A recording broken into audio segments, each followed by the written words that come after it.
Hello everyone, today is Friday, October 9th, 2020. This morning, I woke up just feeling so defeated and depressed and everything. Y'all probably can't see me that well like this. But, I figure I'll sit up in this video because, um, I don't know. I guess me doing videos laying down made me look lazy. Made me look like a fat, lazy slob. But no, yeah, but so I'm just feeling really just down and feeling defeated and hard to even express how I've been feeling. Um and I know the forced mask wearing and the gang stalking are two separate issues, but they are major issues that are keeping me just feeling super depressed, super down. And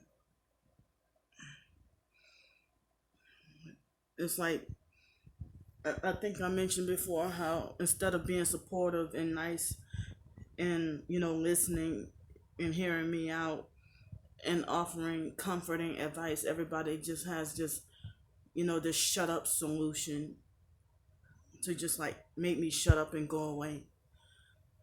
And like I'm a pest. And I even, it's like y'all might feel like but it's not my intention though, that I even personally feel rejected by God and feeling rejected by Jesus. And, controlling, narcissistic, fake Christians who are self righteous and holier than thou. They make me feel like as if I'm not serving Jesus enough or like I'm not serving him properly enough. And the same, it's like a fake Christian version of narcissistic abusers falsely just automatically assume, oh, she ain't been taking her medicine when I've been taking it faithfully. Or she ain't been reading her Bible. She ain't been praying. That's because you haven't been praying. Or you ain't been praying hard enough. Or that's because, you know, or that's because you didn't do this or you didn't do that. Or you better make sure you're doing this. I'm 36, I'm 37 years old. And I'm tired.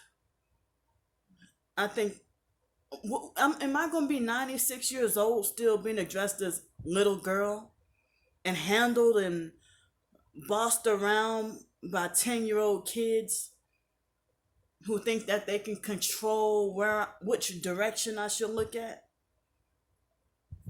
Or, it's like people, it's like people in every group give me the side eye and just hate me and want me off of the face of this earth. I get it from so-called targeted individuals.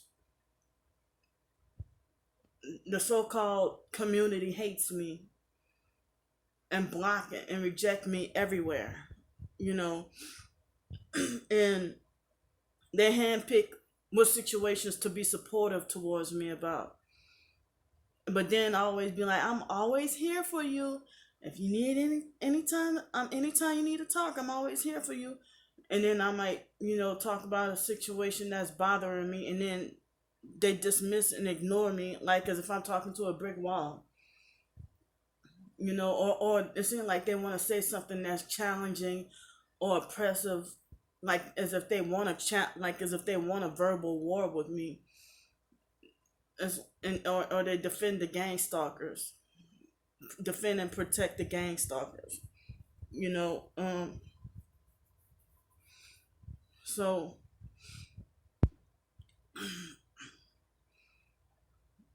I'm having a hard time to even express myself, how I'm feeling and everything. And I don't even know how to verbalize my emotions. Um, and I just, like, the abusers in my life who, found my social media and stuff, made me feel set back and held back from being motivated to write any more short stories, or work on my books. And that's making me feel like, um yeah, I mean, like, how come if I say something about somebody and they find out or they get mad, I'm supposed to be in trouble with them or deserve to be punished by them? But somebody can say something about me behind my back, and one way to have just a, not even supportive, just a fake shut up solution is to tell me to mind my own business. It's my business if they're talking about me. It's my business. Well, how come if they, somebody badmouth me? How come they're not in trouble with me? You know, I'm 37 years old. I wish I was married and had kids. Wish I had my own family. Um, I thought that once I broke away from foster care and the biological family, I thought that the hate from society would go away. And I thought it was just a personal issue. And I thought it was just people just judging me as retarded and crazy and slow and stupid and dumb or whatever. So, I mean, how come the people who illegally put me, whoever it was, I really think it was the foster mom, I highly suspect, but I don't have any concrete proof. It could have been somebody else, so, um, I wish I could know who originally did this and when and how long ago. I mean, how long ago, when, and for what reason. But I really think it was the foster mom herself. You know, um, it's like, and then when abusive people do me wrong, and I speak out on it, they try to be like, "Well, you better keep me and my kids' name out your mouth, or you keep my name out your mouth." When they can talk about me day in and day out. And when you confront them about it, they gaslight you and say nobody thinks about you and nobody was worried about you because you burned all your bridges from society. I burned my bridges for, you know, I burned my bridges from narcissistic, fake foster family, bullying, harassing, and lecturing me, telling me I burn my bridges from everybody because, I broke away from their, control and abuse. I mean, you have to be an insane person yourself to do stuff like take a 19-year-old adult and whip her with a belt. You know, I wasn't that 19-year-old with a belt. But, I mean, she still felt the need to control me after I was in my 20s, early 20s. And then, as of 2015, other people felt like I should still have to answer to her flying monkeys. Feel like I should still have to answer to her. You know, um, I mean, this is not even really what I want to talk about, but I'm just expressing as I go, expressing what's on my mind. And It's like so many people just, even other professed targeted individuals, they even treat me like as if I'm um they treat me like as if I'm mentally gone or just super fucking crazy and lost my mind or out of my head. And it's like a lot of times we not um crazy, but we just don't even know how to process our trauma, you know. And a lot of people who grew up living a normal life and then just became targeted like 3 years ago, they act like as if they don't have sympathy, empathy, or compassion by somebody who's been severely tortured and traumatized and abused from early childhood, all in the name of, because I was considered bad, a badass child, you know. But I had to compare how the foster mom raised us to how the Bible says you should raise your child. She thinks she's so perfect or better than perfect. She didn't raise us how the Bible says you should raise your child.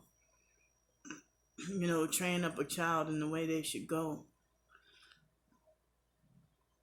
Oh no, train up a child in a way he should go, and when he is old, he will not depart from it.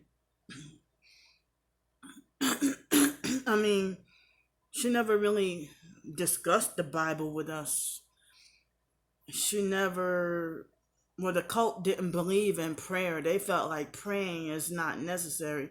But then they made a fake prayer publicly in front of everybody during their meetings,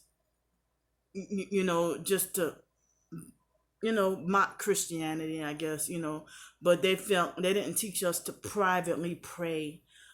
And I refuse to pray, I refuse to pray to a man, a human. And it's like that Henry Kinley guy, he probably didn't care about any of his followers, and Charles Taze Russell from the fake Jehovah's Witnesses cult and Joseph Smith from the fake Mormon cult, and Reverend Sun Young Moon from the Moonies cult, they probably didn't even care about their followers, all about themselves. And just like it was a very hard pill to swallow to realize that celebrities really don't care about us fans. So, I don't even care about celebrities anymore. They trash. They used to be more decent back in the 90s. The 90s was everybody's favorite. I miss certain styles in the 90s. I did a whole video on that back in October of last year on my other video, but it the other, y'all know what happened to my other channel. But I'm just been, I'm 37 years old and even personally don't feel like I have enough emotional support from other targeted individuals. I wish there were some people who are not targeted who can be supportive of us too. That's why I thought, is it an us versus them, or targeted versus non-targeted? I mean, targeted versus perp, or is there anybody who's not targeted and neither are they a perp, and they have any kind of freaking human decency? But the perps who try to kill us, lying and narcissistic abusers like the fake foster mom, would yell at me and tell me that I don't have any kind of human decency, or that I don't have any sense. But you put me on a list where people want to kill me. You know, I don't think it was the biological mom, Frances Grand Prix, that put me on the list. I don't think it was her. I do not think it was her. It could have been the fake social workers put me on the list. Because how the hell, all right, but I really think it was the foster mom, you know. But how the hell, the foster mom, what the social workers told me to my face that they're sick and tired, and I was underage. That the social workers told me to my face that they're sick and tired of me and my twin sister, that they're sick and tired of us and hate us, you know. But the foster mom, if we were 4 and 5 years old arguing and fighting over everything, she could have taught and trained us how to get along. You know, a lot of families, they have, like other sisters and brothers, you know, they love each other, but they might have their occasional arguments, fights, or whatever. And then sometimes the parents will hold a family meeting, and but then we grew up in a dysfunctional household because from little, very little, well, how were we supposed to grow up if the foster mom and her husband Al, the third husband, did nothing but argue, fuss, fight from sun up to sundown unless they were going to work. And then when they come home, nothing but arguing, fussing, and fighting, just fighting and fighting. And then you self-righteously condemn me and my twin sister for not getting along and punish us. But we grew up seeing what y'all do, you know? And the husband after that, you know, they didn't get along. They never got along either. And he also would condemn the next husband. I hate him so much I don't even want to mention his name, you know. But they never got along themselves. But then he would try to bully her. Well, I'm going to say his name. Like, we were forced to call him Mr. Terry. And he would try to say, you tell me what y'all learn in class for y'all two sisters not hate each other. Trying to say, you tell us, talking about the fake cult Bible class, saying that, you know, you tell us what you learn in class for two sisters that hate each other. Because there was a point in time, I would resist it for a long time. For many years, resisted. And then when I start to try to sit in the front and pay attention and try to learn stuff, that's when the foster mom tried to falsely accuse me of, you know, attention seeking. Trying to see that right there, that's an attention getter. You sitting there looking all crazy and you sitting all in the front for everybody, so everybody can see how crazy you look. And you're sitting up in the front because you're trying to get attention, you know. And then she would get mad at me. I thought I would sit in the front and pay attention if she would condemn and punish me for sleeping, and she forced me to take that. Her and the psychiatrist, the fake social workers, forced me against my will to take the medication that make me sleep, and then say I use the medicine as an excuse for bad behavior, or I use my mental disorders as an excuse for bad behavior. Sleeping involuntarily or muscle twitching in, and that's not bad behavior, but that's what they call bad behavior. You know, for my Tourette's and, you know, or whatever, or twitching, or involuntary leg shaking, like they call that akathisia. Or if you like drooling, or those medications they make you drool, like drooling or whatever, that, you know. But I am so much better, you know. I guess some people would consider me still mentally impaired, but I am so much better without those medications. I mean, even though I had felt down today, but it's less chronic, you know. But, you know, I made myself get out and get laundry done and take out the trash. You know, that was productive. I I guess it was a little productive, you know. But I don't know. I just, some people say keep on writing, keep on expressing yourself, but it's like nobody hears me, you know, and they want to say stuff that's smart ass and rude, that pretty much, you know, stuff that they think might pass off as supportive, but it's not. But if they say something like "don't be a victim" or "stop victimizing yourself," that's not supportive. That's blaming the victim, you know, and that makes me even feel even worse. And that made me get frustrated and say, just, you know, fuck humanity, fuck everybody. You know, I'll just do this freaking torturous suffering my damn self with no team.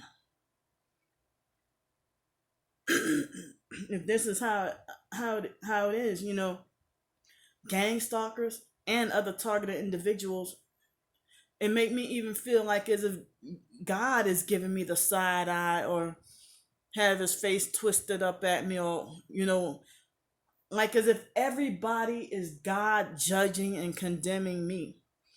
And all this with everybody ignoring me and giving me the silent treatment. I explained in other videos about how if I need, say for example, if I'm having a Section 8 appointment and they need copies of my W-2s from a job I work, and then the former employee would, I mean, the employer would ignore me and stuff like as if I'm lower than human. People say the silent treatment is like just ignoring me. You know, they said the silent treatment is the worst form of abuse. And I would get that a lot. You know, during my teenage years, starting off, where everybody ignored the shit out of me, like as if they're righteous and like I did something just so wrong. I I mentioned before about how I feel like the woman with the scarlet letter, but the only thing is I'm falsely accused. You know, and people think I should just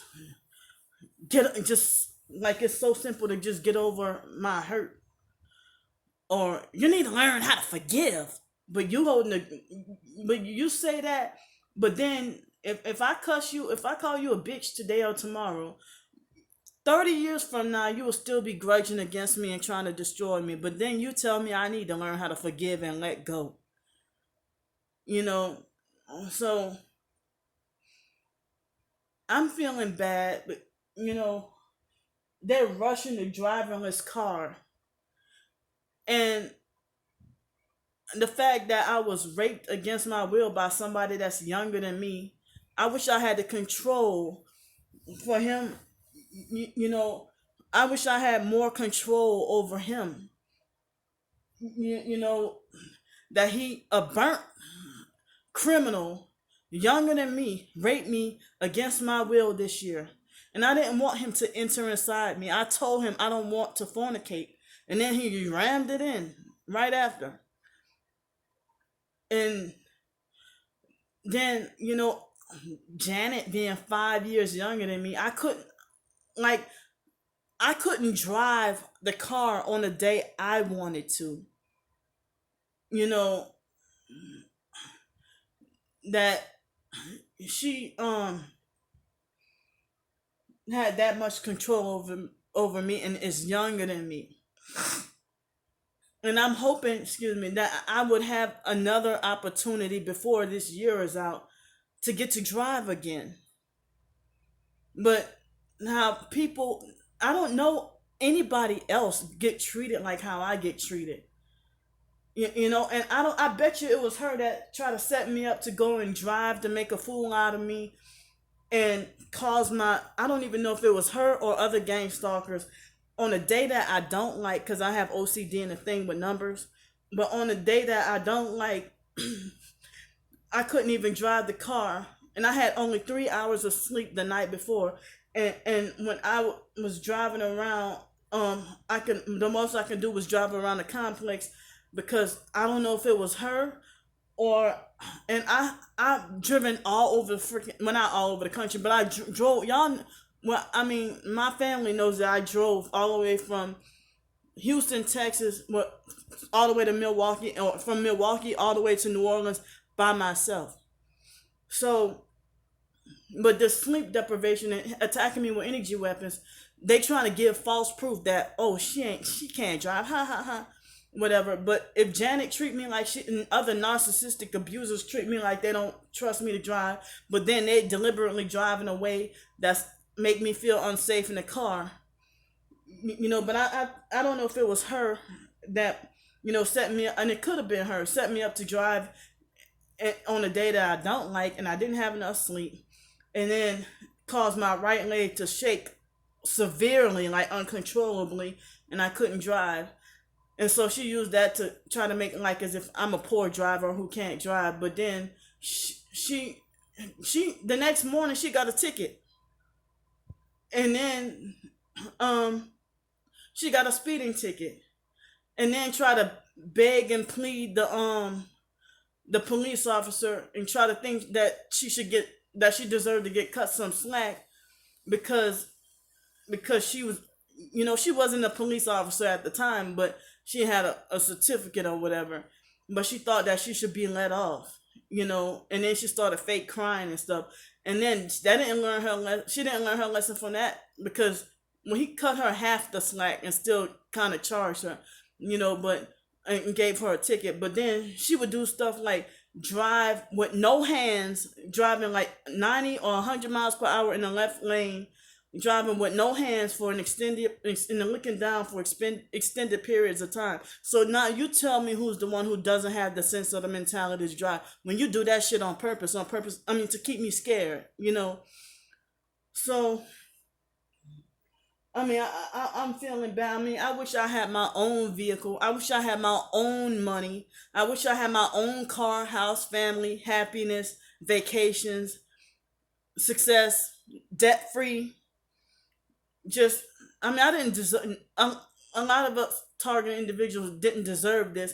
And if you end up becoming targeted from shit that happened when you were a kid, and then we didn't ask to be put in foster care, and the mentally slow, crazy biological family acting like as if it's our fault that they hate us because of we were in foster care, and they treat us like the worst shit.